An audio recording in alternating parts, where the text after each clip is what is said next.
get started. Thank you all for coming on this crazy day out. It's a real pleasure to introduce our speakers this evening. Well, first of all, my name is Emil Panicone. I'm chair of the Social and Urban Policy Professional Interest Council here at the Kennedy School. We organize events on issues of interest on urban and social issues. And if you'd like to stay posted on some of the other events we'll be organizing, there's a sign-up sheet outside that I'd be happy if you signed up for.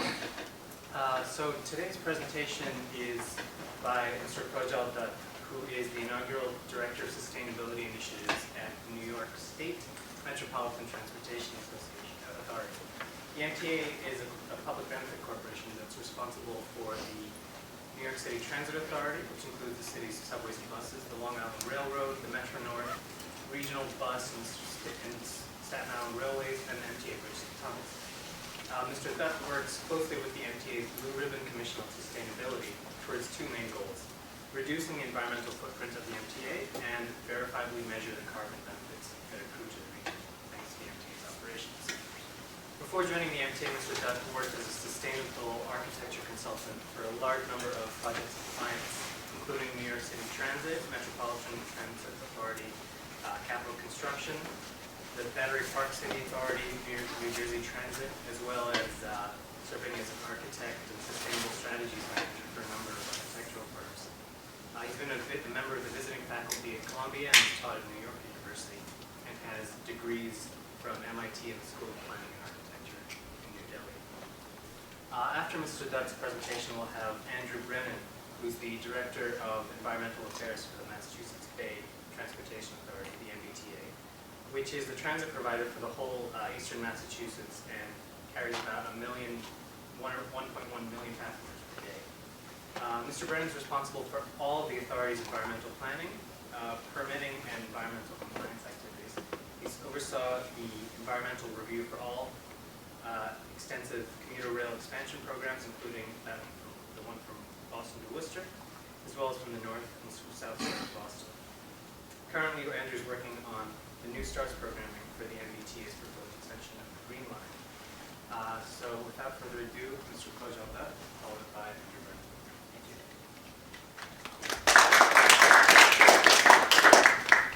Thank you everyone for coming.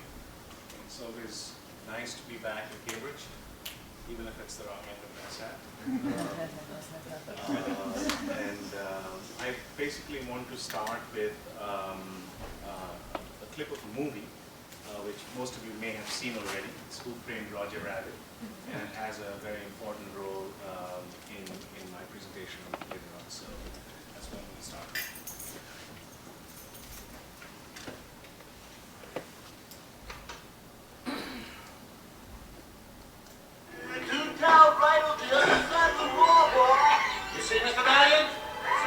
Conclusion of this case draws a curtain on my career as a jurist in Toontown.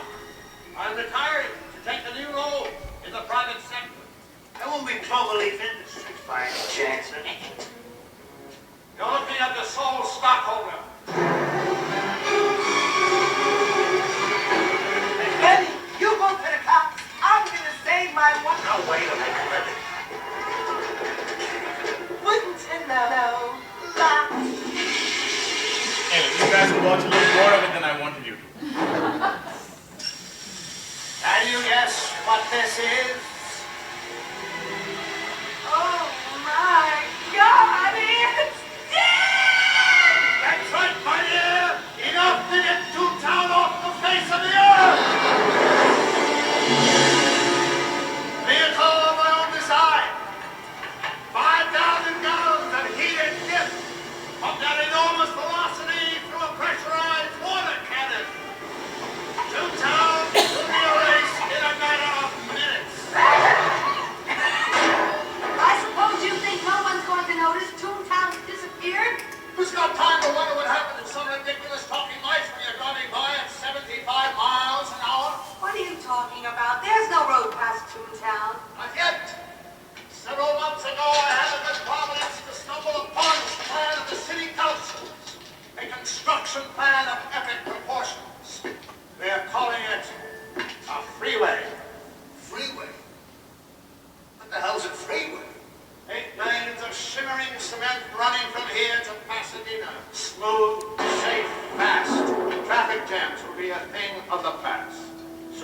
why you kill that new room?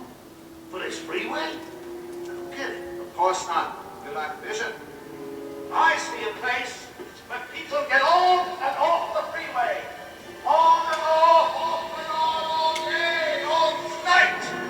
Soon, where Toontown once stood will be a string of gas stations, inexpensive motels, restaurants that serve rapidly prepared food, tire salons, automobile dealerships, and wonderful, wonderful billboards reaching as far as the eye can see.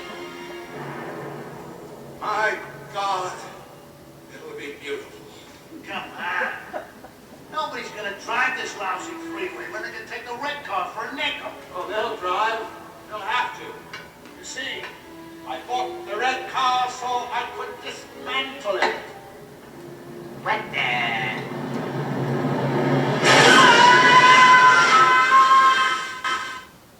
Okay. So at this point, even if you want to leave, you can, because it's more or less that's the sum and substance of the presentation. Yeah. All right. So thanks again for coming. My presentation is called "Taking the Car Out of Carbon." I work for the MTA, which is a very tiny. It's about 700 people out of about 70,000 people that are responsible for running the entire system in New York, which comprises of New York City Transit, which is the buses and subways that most of you are familiar with, but also in that family is Long Island Railroad, Metro North, which are two big commuter railroads, as well as smaller bus companies. And on top of all that is the MTA, which is mostly to run the federal and the state financing into the organization. And as such, we don't run operate a single bus or train, and therefore no one that operates these things listens to us by and large. So in that organization, I am the director of sustainability, who obviously, as the name suggests, nobody listens to even within his organization. So, but it's a very, very interesting job, and I get to do all sorts of interesting things, and I'll just show you some of what I do.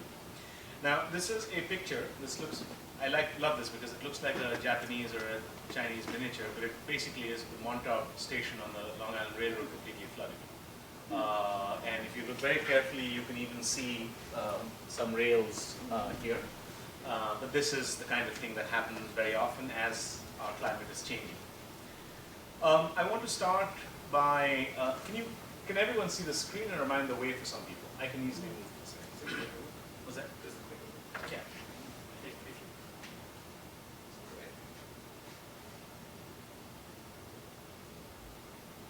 Okay. So I'm going to start and end the presentation with some images, but I'll have some substance in the middle. This is right after Sandy. It's one of the tubes under river which flooded. And I'm going to start with some Sandy images. Yeah, maybe it's yeah, there you go. This is Metro North, next to the Hudson Line. And again, dramatic illustration.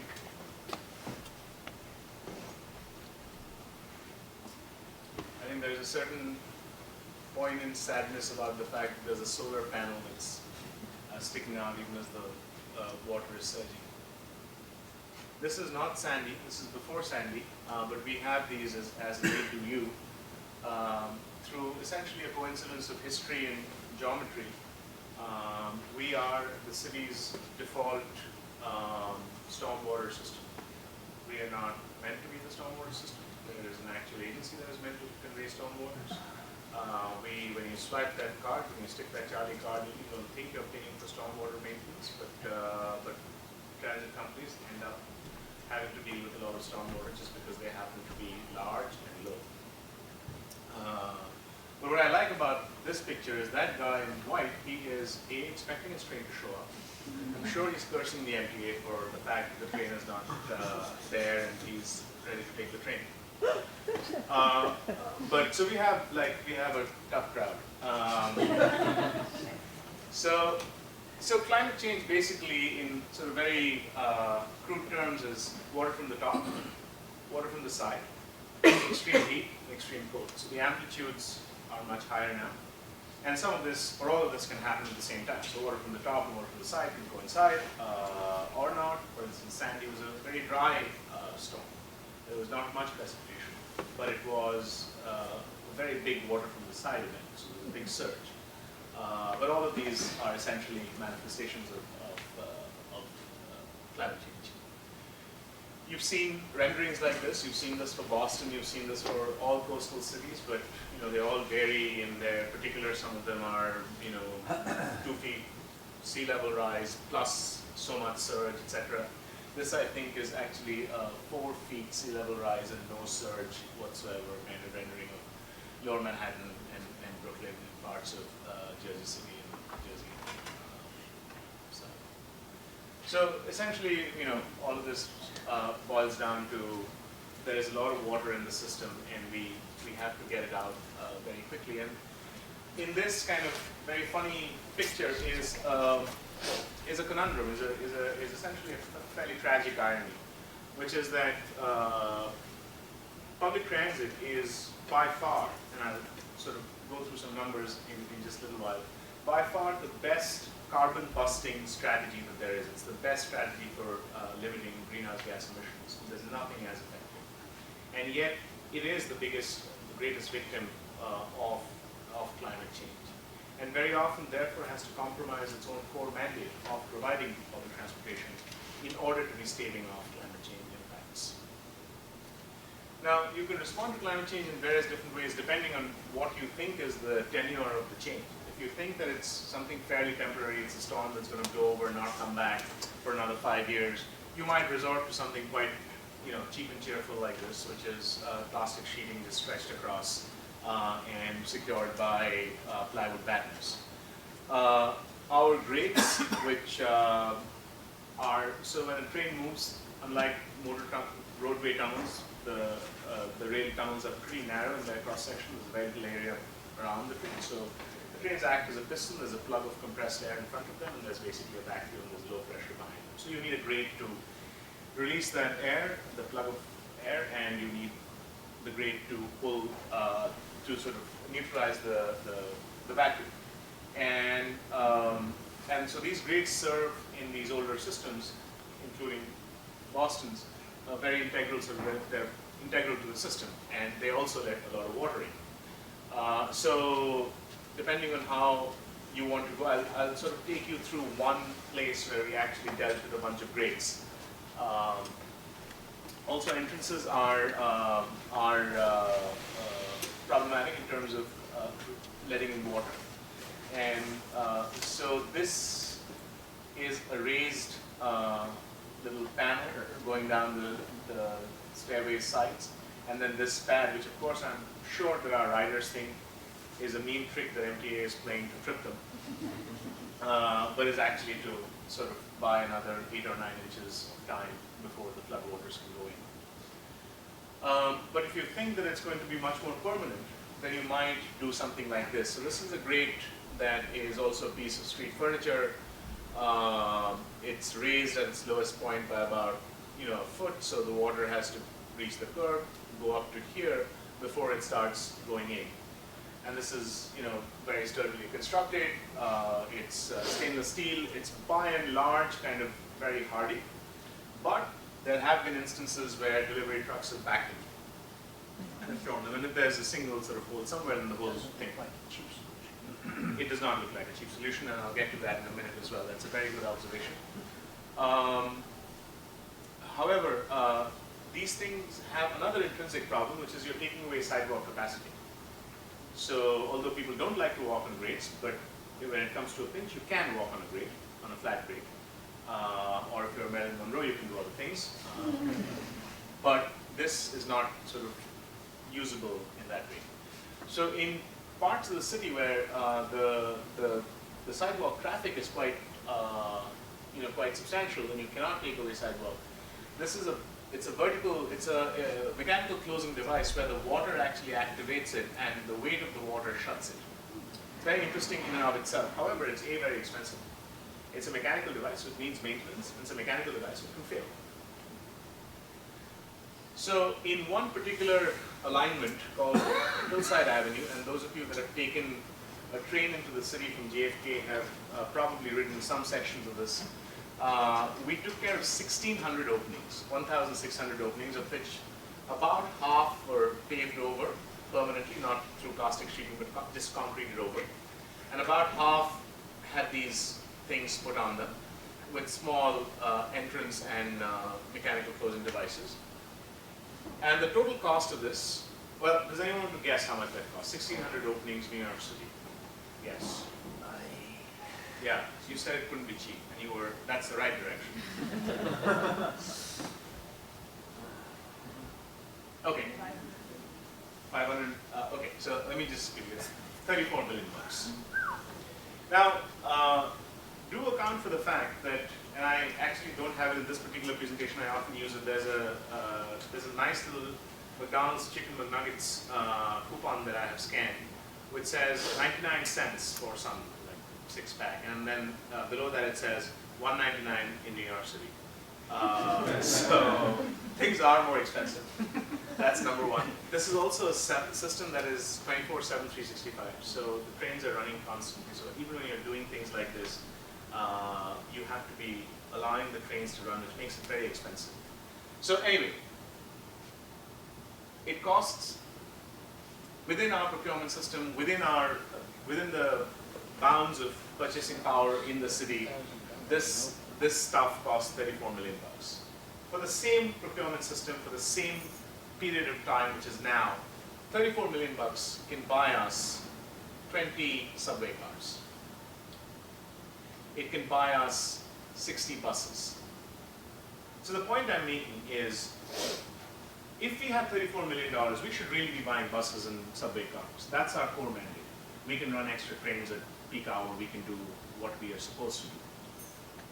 However, at least before Sandy, there was no item in the budget for climate change. So it was really a cannibalistic thing. We had to sort of eat our own limbs. And so in the case of this particular project, it wasn't buses and subways, but it came out of a substation. So we deferred maintenance on something. We didn't spend money on something that was intrinsic to our functioning so that we could keep water out of the system. And of course, the biggest tragedy is you won't be able to. So I want to sort of zoom back a little and start at sort of where does each country spend its energy. This is a little dated, but the story is still more or less told by this and the next few slides. So this is energy consumption by sector. Now, energy consumption and emissions, greenhouse gas emissions in the US especially, are more or less fungible. They're more or less the same thing. Because the renewable portfolio is so small that essentially whatever energy you consume has a greenhouse gas impact. The EPA, which just got a new boss day before yesterday, has a figure which says 29% of all emissions come from transportation. This is not correct. They're only measuring at the tailpipe.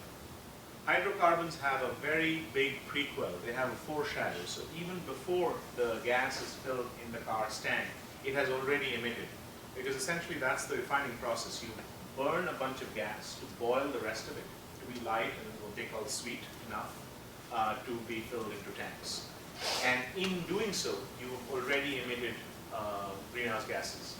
And that's roughly today about 50%.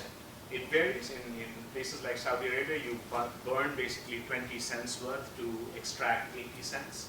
But by the time you get to Edmonton, it's 50 cents for 50 cents. So the carbon intensity, that foreshadow, if you will, is lengthening. The carbon intensity of fuel is actually going up. But at today's carbon intensities, if you added that to what is emitted at the tailpipe, you basically add a 50% factor. So the 29% really goes up to about 43, 44%. So we are pretending that transportation is a quarter of the problem, whereas really it's half the problem in the US. Now Germany, which is on the high side of OECD, if this were Japan or if this were the UK, it would be even less than 27%. But Germany is spending on that same basis, i.e. wells to wheels, on that same basis, it is spending about a quarter of its energy in getting people and goods around. And China and India are spending about a tenth of their energy. So US by far is spending a much greater fraction. We don't know what the absolute numbers are, but as a fraction of the whole. Now this is the absolute numbers. India and China have both increased because this is a 2005 number, but it's still the case that China, instead of being 1/6 of Germany, is roughly about between 1/4 and 1/3 of Germany. This is on a per capita per annum basis, energy consumption.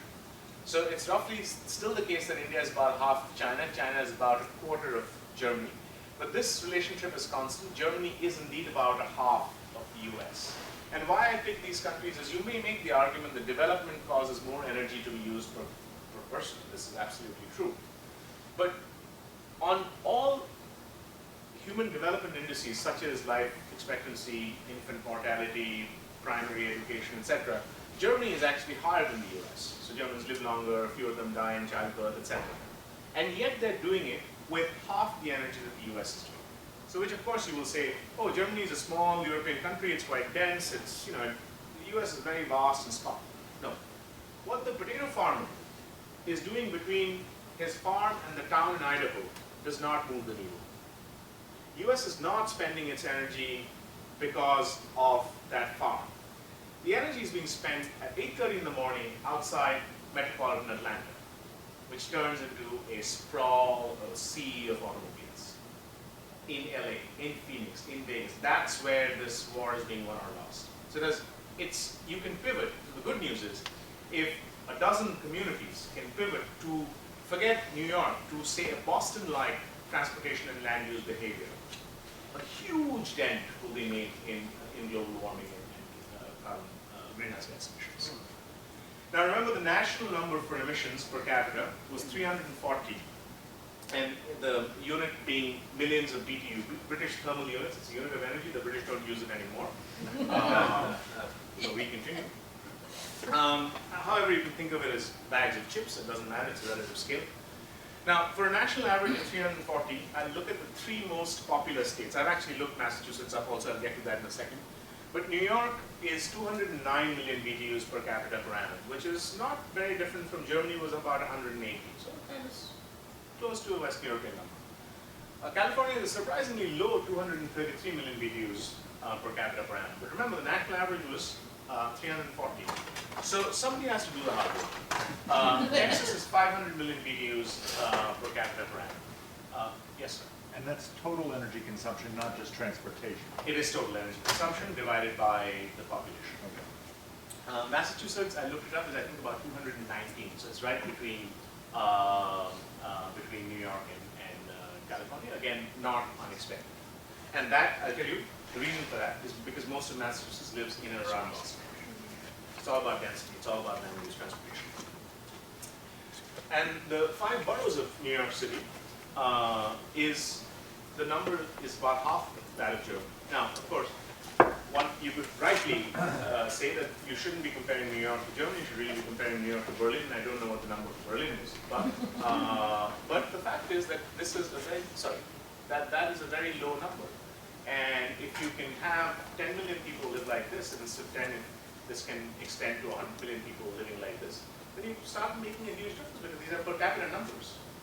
Are you including externalities, like getting the food and the goods and services? That's a very good question. No. So for instance, in Texas's number, there is a lot of refining that is included. So in other words, somebody else's carbon is included in the Texas number.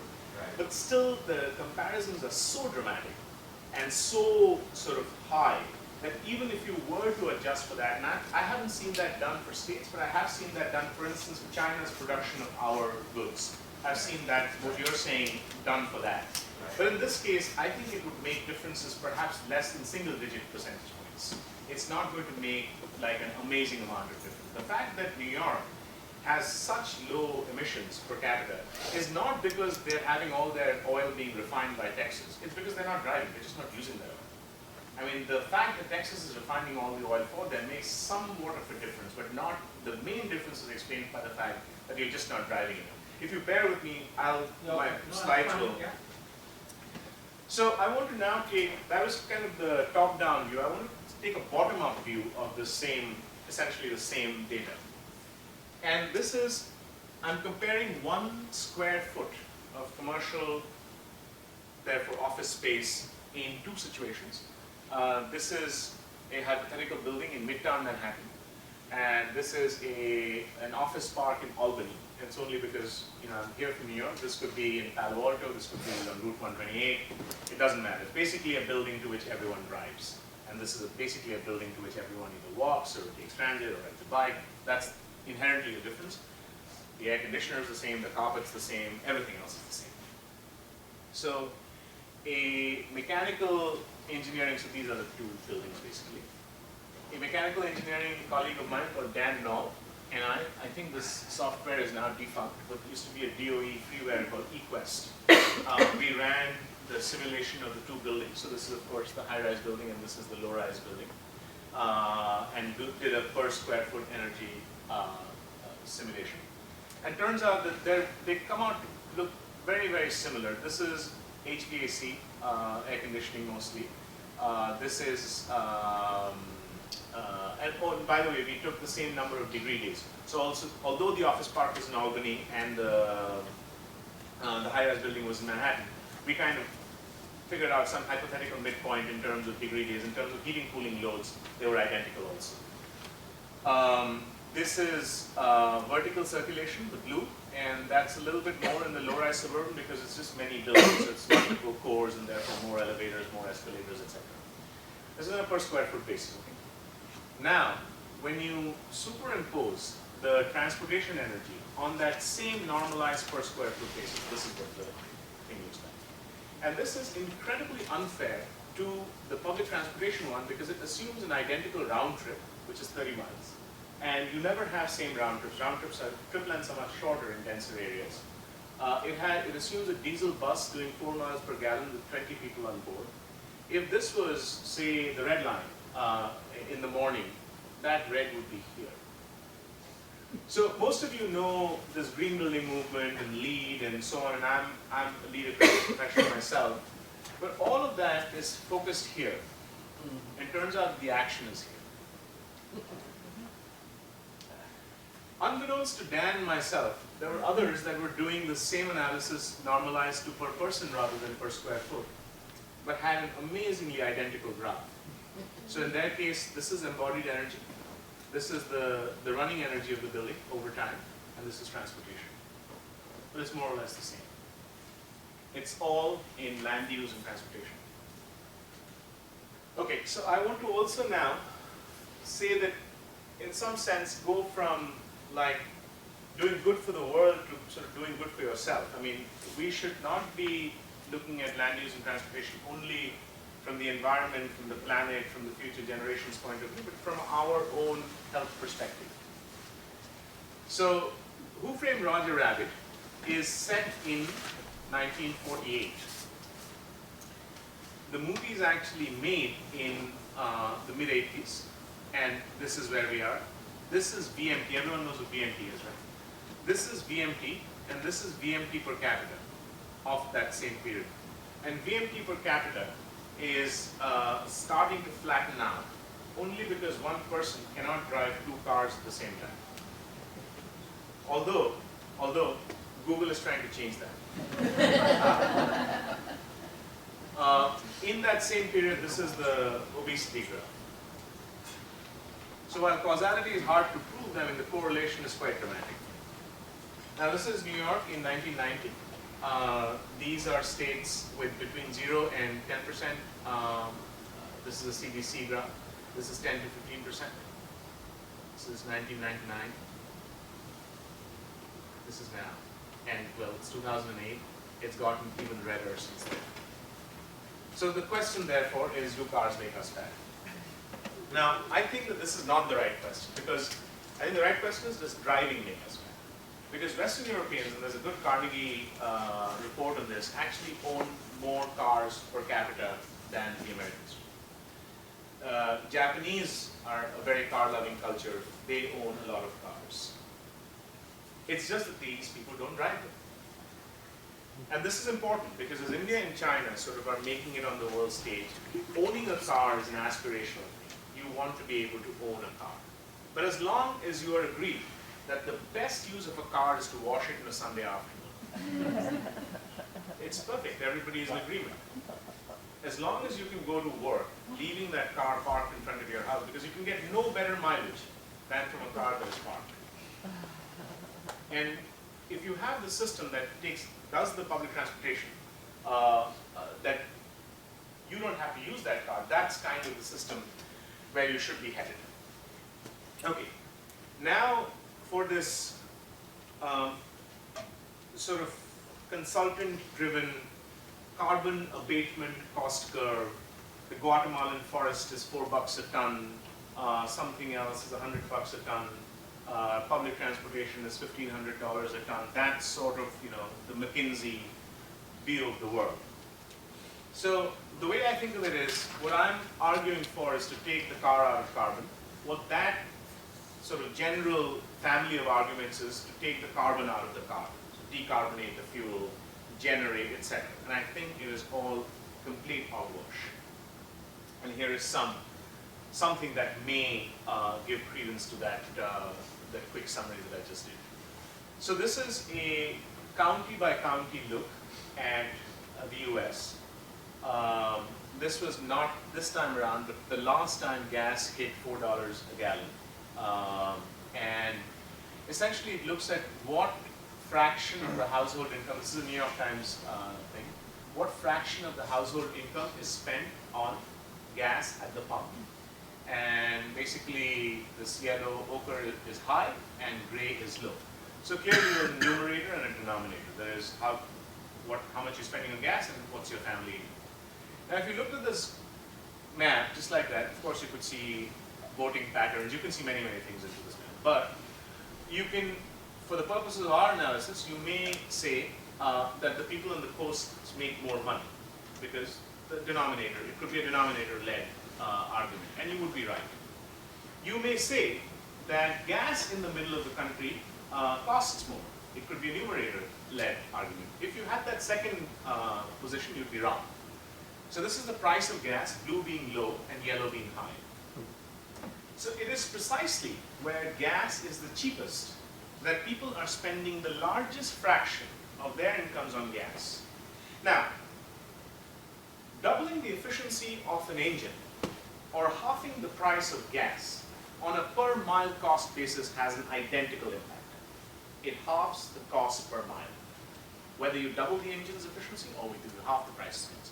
So in other words, people here have the most efficient engine. And you know what they're doing with it? They're just running it a whole lot more. This is called the rebound effect. Economists know this. This MPGing your way out of this problem is not going to work. It is a bad idea. In fact, if anything's going to work, it's probably going to be the least efficient, the most inefficient automobile engine might save us. Certainly the most efficient one is not. Insuring is substantial. Sorry? Insuring is substantial. Sorry? Insuring the vehicle is substantial in this market. Yeah, sure. Insurances. So all of this is sort of just setting up the real question, which is how can we turn this into anything real? So hopefully what I have established so far is public transportation has a sort of a social, beneficial, environmental, social, health. It has a beneficial impact. It clearly is completely out of funds, and everyone thinks of it as some kind of a social handout scheme. It's just sort of barely subsidized to people, but ticking along. So can one generate in number? Can one say this is worth something? And if indeed everyone agrees upon a value, then can that value be brought back into the system to expand it, to make it less expensive, to do whatever else you want with it? So is this worth something?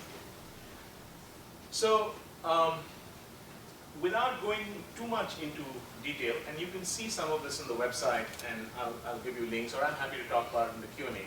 But without going too much into the nitty-gritty, what basically we asked ourselves, so APTA, which is the American Public Transportation Association, that's the affinity group for folks such as Andrew and myself, so MBTA, MTA, Chicago, the usual suspects. Got together, we had a climate change workshop. And we basically said, what is the kind of data that we have? What is the literature out there that kind of can build a case for quantifying this benefit? And based on data that is such as NTD, the National Transit Database, so we report our ridership numbers. All of us do origin destination surveys, so we know roughly where our riders are coming from, where are they going. Using that kind of analysis, we came up with 3 factors. First is land use. The second is mode shift. And the third is congestion relief. So we basically came up with these 3 factors and said, we think we can quantify these, and we can turn this into actual carbon numbers. And so we did a double entry ledger kind of thing. So it's a debit and a credit. On our debit side, of course, is our emissions, both scope 1, so what we burn in the diesel and the CNG and so on, but also scope 2, the electricity that we purchase, the steam that we purchase, etc. And then on our credit side is what we are displacing. And putting all of this together, for the MTA, we displace about 17 million metric tons for about 2 million that we emit.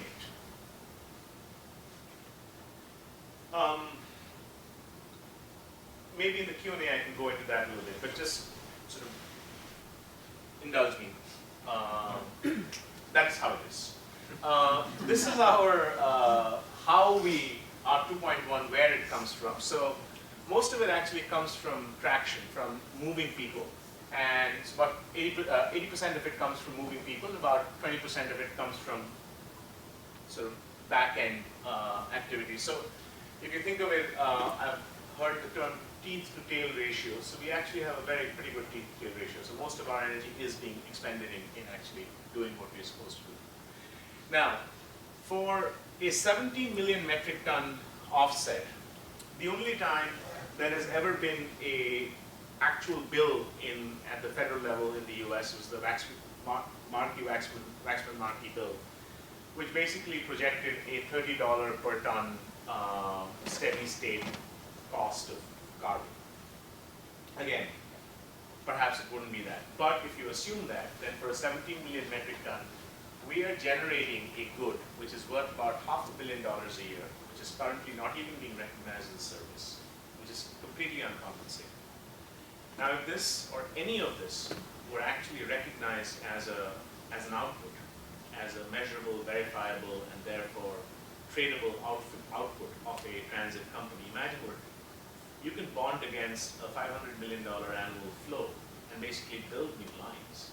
Even if you've got a fraction of it, you can bond against that and significantly repair, do things for storms, etc. I mean, it is a lot of it, and it's not that others don't price it. So if you walk into a Honda showroom and there's a Civic that's a normal Civic and a Civic that's hybrid, same upholstery, same steering wheel, you'll pay more for the hybrid, often much more than what the gas differential will justify, because you want to do the right thing, or you purchase green power, the electron entering your home may be brown, but you pay for it, or displacing on the airlines, offsetting your carbon for travel. Essentially, all of them are doing is they're taking the basic service and the greenness of the service, they're decoupling it, they're putting a price on both and selling it to you separately. But we are not able to do that. And if we were able to do that, it could become a significant play in our operations. This is the website where there is a lot more of this stuff. MTA.info/sustainability. There's also another website called transitavoidedcarbon.com. And I personally also blog about this. It's called Taking the Car Out of Carbon. It's at Tumblr, so taking the car out of carbon.tumblr. All right, so the final, and this is a uniquely sort of American situation where if you especially in the non-coastal parts of America. If you go and make this presentation, basically people will tell you this does not work where I live. And well-meaning people who are completely sympathetic. So no one's being adversarial here. They just say, this works in New York, it just doesn't work where I'm from. So I had taken that to be the following question really. Are you saying that transit works in New York because New York is dense? Or are you saying New York is dense because there is transit? So which is the chicken and which is the egg? Does transit beget density? Or does density beget transit, right? So there's a very interesting thing. I was like this. I was invited to come and speak in Cincinnati. I do some Googling and I find out that Cincinnati was actually, I'll be very brief, I'm losing audience here. Cincinnati was started to build a subway system in the teens and the 20s of the last century and very substantially built it. And then, after a mayoral change, much like, say, the governor of New Jersey, one governor of New Jersey canceled the Arc Tunnel project that was put into place by his predecessor. So this kind of last guy was bad kind of politics, took that whole system out. So I said, here is an interesting point in time. Let's go back, and this is, by the way, you can do this for, I did the research. This system was built at the same time as the first section of the Red Line. So I said, let's zoom the camera back, if this was Boston, just see what places look like along the Red Line alignment before and after the system. So I did that only for New York. This is in Brooklyn. This is what it looked like before the subway, and this is what it looks like today. Although most of this came into being very quickly after this. This is in Queens. That's the original line. It went through working farms, and this is what it became. And it became very, very quickly. And I actually like this Queens density because it's a lot like sort of people hear the word density and they think like 50-story Manhattan or or slums in Bombay or Shanghai or Hong Kong. And density doesn't need to be that. Queens is all single family, yard in the front, yard in the back. You just can't get 2-acre lots. And everybody is able to walk to the subway at the end. So the next question is, does this only happen in black and white pictures? So it turns out, no. This is LA, this is Hollywood and Vine. The metro goes in, and there's the entrance to the metro. This is Portland, it's the Pearl District. The two streetcar lines going. And the Portland streetcar is really like, it's a streetcar, it's like a toy train. It barely moves, you can run faster than that. But look at the development. So in summary, as societies develop and industrialize, their energy needs rise. Transportation emerges as a major consumer of energy. The automobile-based paradigm with corollary suburban sprawl is wasteful and unsustainable. It negates the good effects of green building methods and technologies. This is the lead piece. Sustainable urban growth has to embrace mass transit and support density. And designing the right carbon constraint system can make this happen. Now I want to go out on again just a few images, just as I started the presentation. So this was the vision of utopia that was sold in the post-war years. You see it all here. And this is what it did to the landscape. And we are countering that image with this, which is the wrong image to be countering it. Because what this image is saying is go ahead and do whatever you want on the demand side. We will fix it on the supply side. Whereas really we ought to be countering it with that image. Or as I like to say, my ideal for how the rest of the world, or how people can aspire to a first world existence and urbanity and growth and so on, is the New York borough of Queens.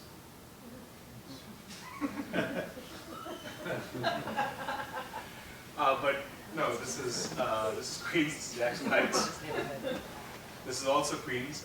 This is Forest Hills. They're still producing pianos that people buy all over the world, and they're selling, basmati rice up or whatever. and it's all predicated and based and founded on good public transportation. So that's my presentation.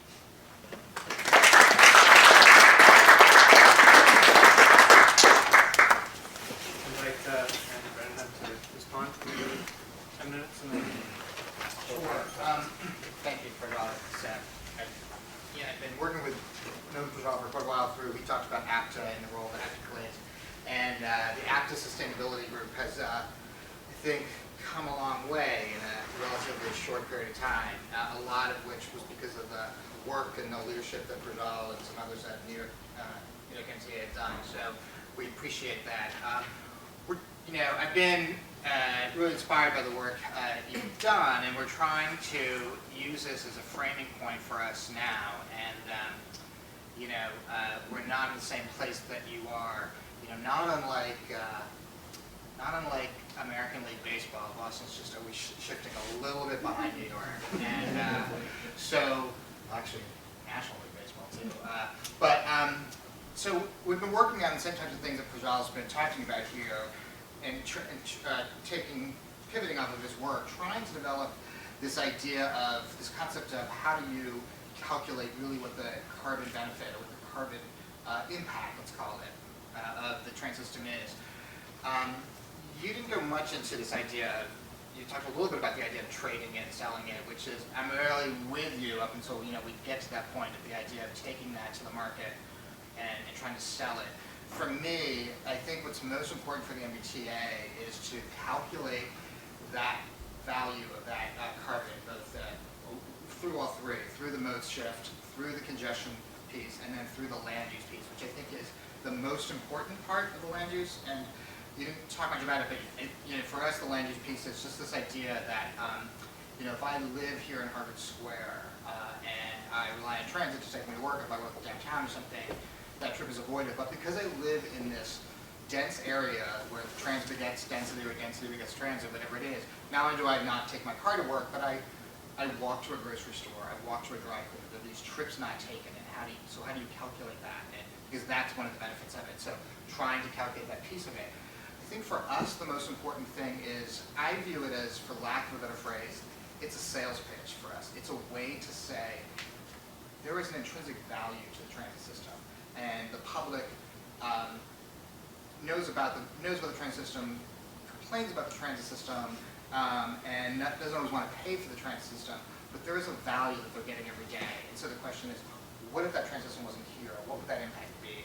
And trying to articulate and trying to quantify what the carbon savings are, because I think for the most part, people here in this part of the country understand and grasp the carbon impact piece. To me, it's such an important piece for us to use to say, like, this is why you invest in transit. This is why you invest in a real and significant transit component of it, which is, for any of you that aren't here in the area and are paying attention, there is a major debate going on about how much to invest in the transit system and how to invest in the transit system. And we're at a critical point where it is a reality that without decent investment, the system will shut down. It's just under its own weight, under its own physical weight, it will shut down. And what happens when that happens? So we're trying to follow this piece of it, to calculate that, to use it as here's another reason why I use it. I also find this piece about, like I say, I'm with you on it all till you get to the idea where you want to sell that carbon credit. That causes me some concerns. But the idea of monetizing, I also think, is important, because I think that figure of what $30 a ton comes from somewhere, because it talks about what the health impact is, what the degradation to health systems, to building systems, to every system is. So that, again, it's another piece, if we can say what the value of that is and monetize that value, it's really critically important. And for me, calculating this piece, which we're in the last few stages of getting to a good point on it, I think helps us to tell the story and make the case for why there needs to be an investment in transit. And I'm guessing that most people in this room sort of appreciate and understand that there needs to be a good investment in transit. But it is shocking to me how many people don't feel that way and are happy to use but not happy to pay for a transit system. Or a transportation system at all. So that's a big piece of us, and I think the work that Projjal done has really given us a big head start in being able to pivot off of it, and we appreciate it. The other piece that we're just getting our arms around now is this idea of thinking about and looking at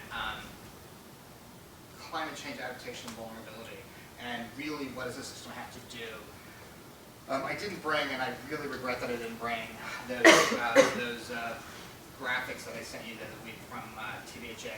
The Boston Harbor Association has recently done a report entitled Preparing for the Rising Tide. Prepare for the rising tide. If you keep speaking for a couple of minutes, I Great. have it somewhere. Oh, that'd be great, I'll thank you. Yeah. So, to looking at, what is, their focus obviously on the Boston Harbor region, but looking at what happens to downtown Boston, Chelsea, East Boston, in the idea of climate change. They did some amazing graphics that Projjal's, I hope if you're able to pull that up, that would be great. What we're trying to get around is, is really finding those vulnerable pieces of the system and what do we need to do.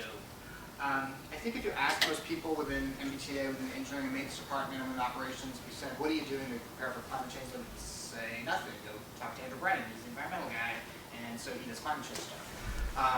I work on our output. I don't really work on much on our vulnerability piece, but I think they would say there's nothing. The fact of the matter is there's a lot that we do. We just don't call it climate change adaptation. There's a lot that we do preparing for, flooding, preparing for, electrical down needs, things like that. Because we've suffered a lot as an older system. Our, Hurricane Sandy incident happened for people that are in the city for a while. And in the 90s, there was a Green Line flood. There was a massive storm one October, and the Muddy Rib Road were in the Fenway area, overtopped its banks and went into the Green Line portal. And the entire Green Line was flooded from Kenmore. There was flooding up into Aquarium Station. And if you, I'm sorry, Arlington Street Station. And if you go to the Hines or Coffee's Been Done, you can actually see parts of the station where there's water lines well above your head, very far down the street. Based from that, we now do a lot of work getting ready for flooding and doing that. But all we're doing is I'm sticking a finger in a dike, trying to just get ready for that weekend storm. The storm's coming tomorrow. There's a lot of sandbagging. Literal sandbagging will be going on. There's not a long-term planning really going on for it because the system's not funded, and the system isn't funded to do the basic maintenance that we need. Nonetheless, really thinking about changing elevations of bridges, changing portal configurations, things like that. So I think that piece of it is really something that this city hasn't yet grappled with and will need, unfortunately, a Hurricane Sandy or something to figure that out. The pieces that we're really struggling with have a lot to do with flooding, but have a lot to do with, electrical catenary lines, the Green Line, major heat issues, things going on. Do you actually have it? Yeah. That'd be great. So, I think my fear is that it will take a Hurricane Sandy or something like that for this region to say, we have to do something about this infrastructure, and we're just not. So, for those of you that are from the city, there is a debate going on about how to fund the transit system, and I would, as public policy people, we need to be involved in it because this is great. So these are graphics from the Boston Harbor Association, who is an advocacy group whose initial push was in the 70s was to push for the cleanup of the harbor, and now really focus on downtown waterfront kind of issues. So this is the flooding that we got on the day of Hurricane Sandy. So you'll see some orange locations, which I think is 2 to 4 feet. There's some minor flooding in the kind of places you would expect. This is what would have happened if Hurricane Sandy had hit 4 hours earlier in the day at high tide. So this is 2 and 4 foot. That orange is 0 to 2 feet of flooding. The red is 2 to 4 feet of flooding. And you'll see that some major areas. This is what happens in the city when you have Hurricane Sandy hitting at high tide after sea rise has gone up 2.5 feet. And in the world of climate change, 2.5 feet is not that extreme. That's kind of at the low end. So you will see, for those of you familiar with the city, Aquarium Station totally gone. Flooding up until, Haymarket Station, South Station area, all of the South Boston waterfront, Silver Line areas, the airport, Blue Line up there. the whole area is, the city is drastically gone. The city of Cambridge is also doing the same kind of mapping to look at their systems, going off in an area sort of geographically outside of the zone of what TVHA would be dealing with. But these kind of graphics to me are stunning and striking. And you know, we can start doing some emergency planning on, okay, what do you do about that? You'll even notice that where it says surge at high tide, sort of in the way. But even if you look and you think about what's happening in the Back Bay, you know, in the streets of the Back Bay are still some amazing, you know, some things that you wouldn't think about, and flooding in areas that you would never really consider. So trying to use this kind of stuff as a means to explain why there needs to be a greater attention on the transit agency. We've had this attention on, you know, mode shift and getting people out of automobiles, all of which is great, and all which is necessary, but that system goes away. And I think it's what I love your graphics where you show, you know, how many vehicles you would have bought for the work that you did on storm, which I really don't understand. I mean, I don't understand how to handle like ventilation with those storm grates gone, but that's a About half question for another day. half of them are gone and half of them are still around. But So you still need emergency ventilation. I never quite understood that piece of it. But anyway, my point being, I love the graphic where you show, we could have bought this many subway cars, or we could have bought this many bus cars. It is just ironic and perverse that the agency that does the most for the city of New York and the city of Boston to help us deal with climate change is the one that will be the most brutally penalized if we don't do something about climate change. So I think that this kind of work that you've been doing, that we've been able to just tag team on, has been an incredibly useful exercise for decision makers on what to do here. So I totally believe you, and I'll tell you why I believe this is completely based on fact. So I came as a grad student to Cambridge in 1995, and there was a red line train that I rode, and I think I stuck a piece of gum under a seat. And today when I was coming from the airport, I think that piece of gum was still there. It's the same train from 1995 that they're still running. Oh, I'd be thrilled if it was a 1995 train. There are the red line extension to what's called that goes up to Braintree. That extension was meant from what's now Mass Boston, went out to Braintree, opened up in either 1970 or 1971. There were vehicles purchased for that extension that are still in service today. Every vehicle on the Orange Line is well outside of its useful life. We were talking about, you know, how do you set up metrics for what the right metric is to figure out, like, if vehicles are too old or what the right usage is. And I always want, the metric I want is that I think that the average age of the vehicle should be younger than the average age of the person who drives that vehicle. That's, we can't get anywhere more than that. So, but yeah, it's the vehicles are, and what's interesting is you showed like your traction piece and how much power you use from traction. Our vehicles being so old, you know, they're just drawing so much energy that they shouldn't be drawing. They're using so much electricity that they shouldn't be using because they are so old. Just investing in new vehicles would have a massive change to our electricity profile. So, you know. Investing, I just want... All of the cars that are used on the red line today use more energy than the cars that were taken off the line in '67. Yeah, this is true in general. Because they've got air conditioners. But this is not a brilliant deduction. I'll tell you why. The fleet average of vehicles today, of motor vehicles, is slightly lower than the Ford Model T. And I'm going back therefore to 19. Okay. But since we have witness to our presentation today, Mr. Reagan and Brennan Thatcher. I want to sort of hit upon another important aspect of disinvestment or not investing in public transportation. Right? So Margaret Thatcher very famously said that if you're 40 years old and still waiting for the bus at a bus stop, then you're a loser. And this is kind of the mindset that I think exists even today. Right? So people think of public transport.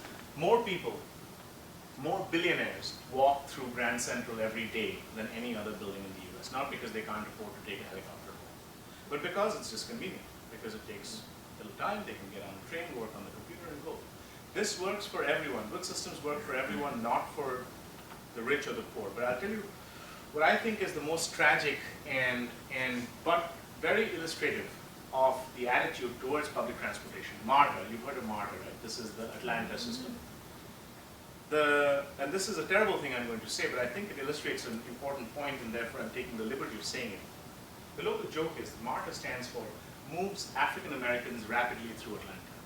So that is the very commonly held view. I pay taxes, I drive my car on the highway. Why should my tax dollars go toward, towards the immigrant, towards the other? So that, I think, illustrates, and public transportation does not need to be that. Public transportation can serve Their buses? The whole system. the whole system. So that, I think, I mean, this Margaret Thatcher quote, the MARTA thing, that I think is really the problem. We don't invest, and I think Boston and New York are honorable exceptions. I think the leadership, the political leadership in places like this, they understand. But again, because of the senatorial system, so in New York's case, the state senate has a role. Somebody in small town, upstate New York, Goshen, New York, has a big role in how much funds are allocated to the MTA. And by the way, the people of the state are not bound by geography-based politics, because 12 and a half or 12 out of 19 million people in the state of New York live in and around New York City. So they're voting with their feet. They're moving to where opportunity is. But resources are not allocated. Similarly, I mean, more people walk through Grand Central on a daily basis than live in the state of Wyoming. But Grand Central does not have two centers. Should we open up the questions? Yes, absolutely. And please keep them with questions. I had a question about what you think the role of corporations could be in this, in terms of both public-private partnerships as well as in buildings. For instance, like Apple has made a lot of news recently about building this big donut outside of San Francisco, as opposed to building something that is within a city and vertical and walkable.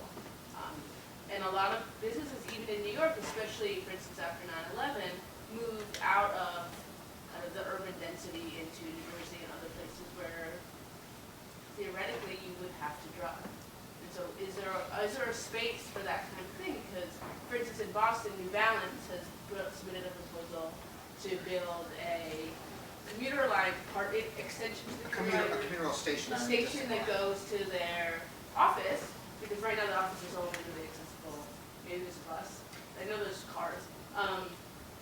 And so like there's potential kind of corporate city partnership. Is there a way to kind of forward that? Because that's also another source of revenue to Of course. Now, the one thing I will very quickly sort of disabuse everyone of is you have to think of, I think, public transportation in this country especially is stuck somewhere between in a confused middle ground. You can either be like TfL, Transport for London, where you say, I'm going to extract every last dollar or pound that I can. I'm going to charge by zone, I'm going to charge by time of day, I'm going to basically peak hour. If you're doing multiple zones, you might end up doing an $8 ride. Or you can be like a water supply agency and say, I'm going to charge you next to nothing, just a nuisance value, so you don't leave your tap on. But I'm basically going to give you the water for free. It's a social good. This is why we come together as a society, to give ourselves water. I think public transportation is stuck somewhere in there. I think we have to make our minds up.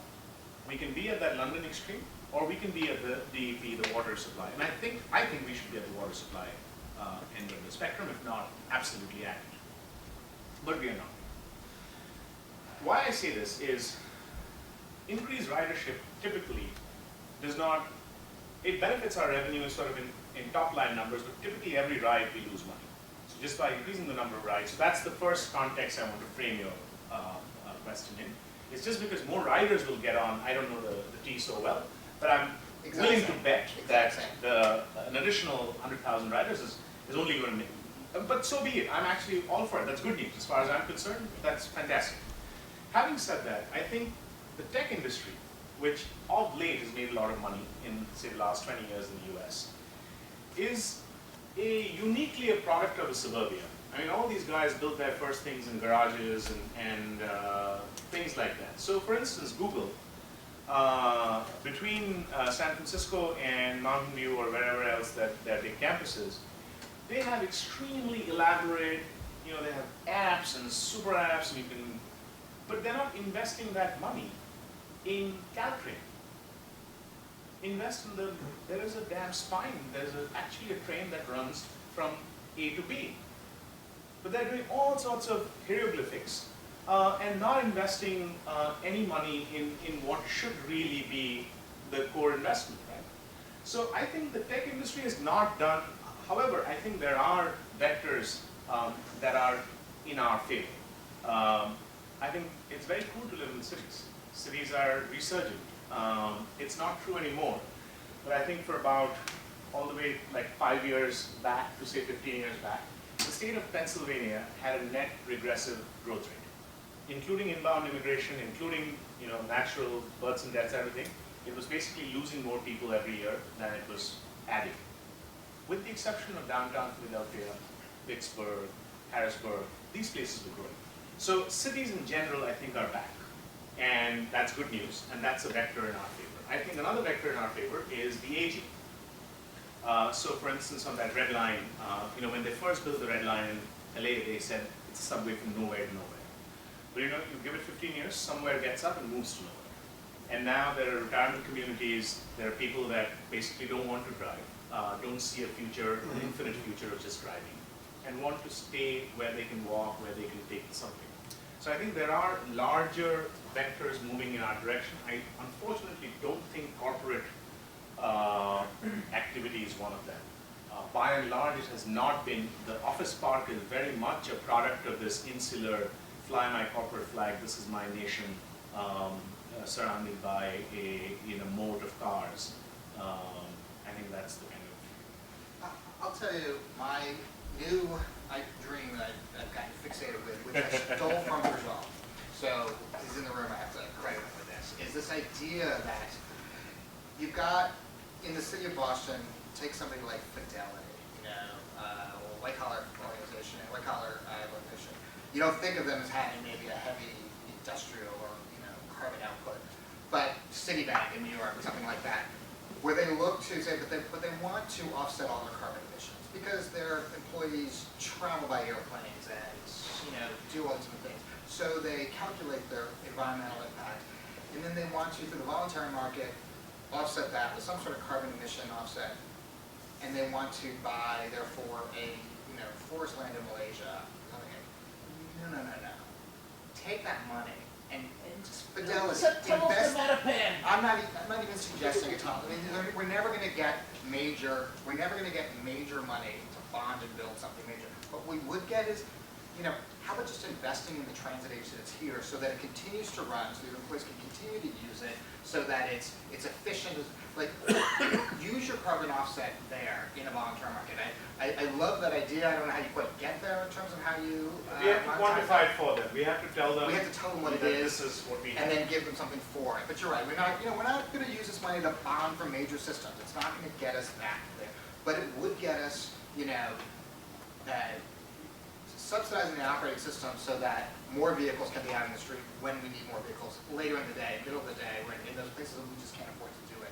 That's my dream of how corporations in the city of Boston, participate in the carbon growth.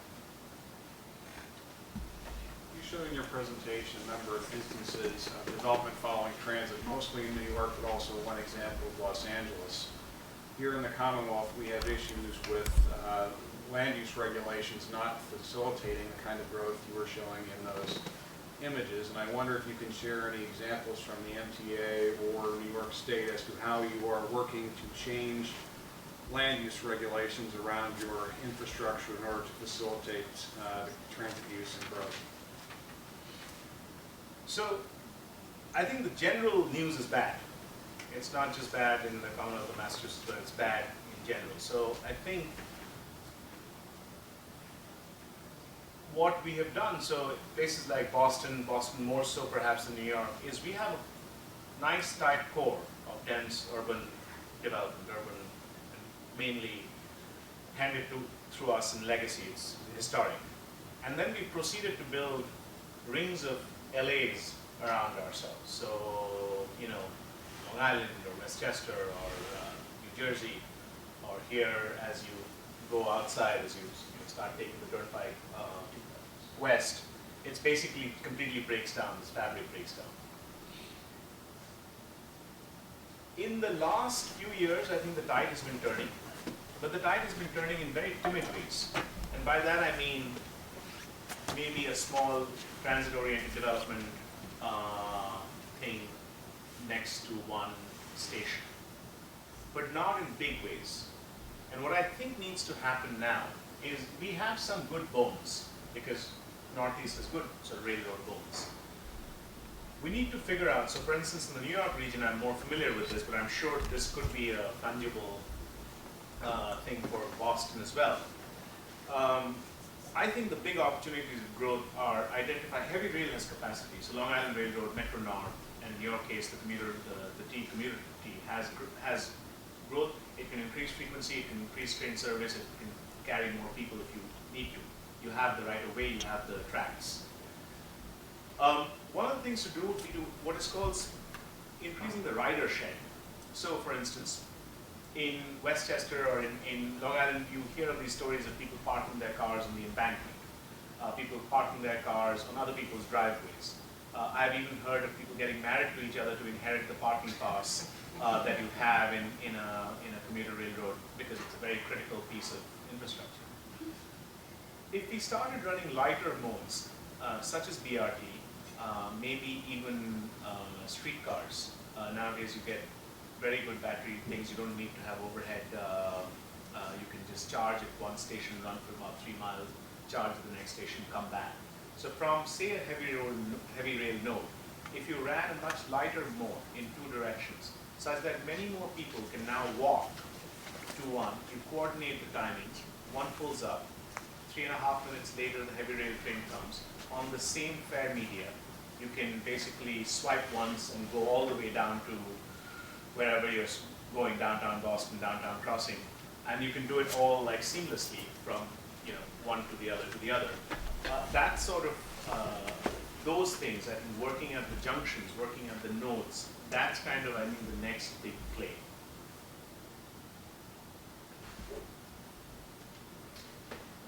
What are your thoughts on the environmental impact of bus rapid transit, like a high-quality system as an alternative to heavy rail? Say you can't build it, you can't finance it on patch, something like that. No, you can't finance it based off some corporate donation. I think you can finance it, you can build it. It's just my problem is you just couldn't do it as a corporation, doing it as a carbon offset. The question still remains valid. How does BRT figure in this? Yeah. I think of transit in a continuum, right? I mean, BRT won't do for you what heavy rail is going to do. So I'll give you an example. So the Lex line, the 456, which is the busiest line of New York City Transit, and as a single line is larger than the next 3 national systems combined. So it's a lot of people. Each of these trains at rush hour have 90-second headways. They show up every minute and a half, and each of them roughly is carrying between 2,000 and 3,000 people. A articulated bus, a Silver Line bus, or one of our Arctics, 150 people max. I mean, people will be, shoving their elbows into each other's ribs. How many 150 carrying buses do you need per hour? So I'll give you a very morbid example. Sometimes people throw themselves in front of trains, at which point the system comes down.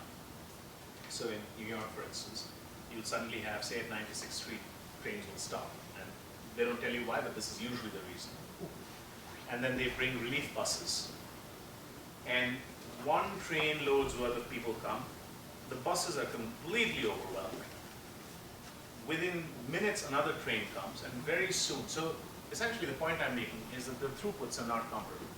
Yeah. However, BRT, you don't need to carry 3,000 people every 90 seconds everywhere in the world. For most applications, BRT is a very, very fine system. I think if you dangle some wires above or put some rails on the ground, you make the thing a little more permanent. At least the history of this country's public transportation is that if they can take it away, they will. So the streetcars who framed Roger Rabbit went to the national bus lines, which in retrospect we know were thinly veiled fronts of Detroit companies, who in turn yank them. So if you base yourself entirely on just the goodness, I mean, bike lanes, for instance, in New York, there is right now a very big discussion that as soon as Mike Bloomberg is gone, how many bike lane miles will be taken away? Because you can scrape the paint and take it away. So the one good thing about rail is once you put it in the ground, it's very hard to take it away. And the ecosystem slowly develops around it to a point that then no one wants to take it away.